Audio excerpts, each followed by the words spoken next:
6 இமாம்கள்ல ஒருத்தங்க. சரி, நான் 5வது மௌலவி அஷ்ரஃப் அலி தானவி. இந்த அஷ்ரஃப் அலி தானவி தாங்க ஜடு ஆணி வேர்.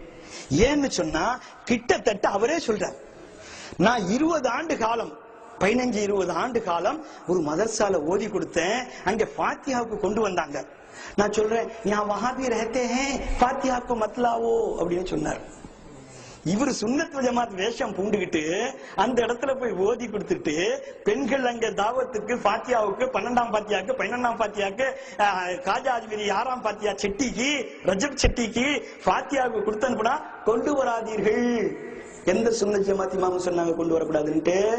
சரி, இந்த அஷ்ரஃப் அலி தானவி தான் சல்மான் ருஷ்தி, தஸ்லீமா நஸ்ரீன் இவர்களை விட கேவலமாக நவுசு பில்லாஹி மின் ஜாலிக் ரசூலுல்லாஹ்வை விமர்சித்திருக்கின்றார்கள். அவுலியாக்களை விமர்சிக்கிறது ஒரு பக்கம் இருக்கட்டும், ரசூலுல்லாஹ்வை விமர்சித்திருக்கிறார்கள். இவர்களுடைய கிதாபுகளை கிதாபா கொண்டு வந்து இவர்கள் வெளியிடுகிறார்கள். அந்த வெளியிட்ட இந்த பாருங்க, அதுல என்னென்ன இருக்கு. சலாசலம் மாடு கழுதை மூழ்க நவுசு பில்லா அத்தஹியாத் படிக்கும் போது அதை படிச்சு காட்டுறதுக்கு நேரம் இல்ல, குற்றச்சாட்டுல எடுத்து காட்டுத. ரசூலுல்லாஹ்வை அத்தஹியாத்துல அஷ்ஹது அல்லா இலாஹ இல்லல்லாஹு வ அஷ்ஹது அன்ன முஹம்மதன் அப்துஹு ரசூலுஹு.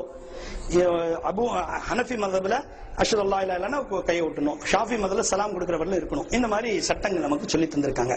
அப்படிப்பட்ட நேரத்துல ரசூலுல்லாஹ் ஞாபகம் தான் நினைக்காத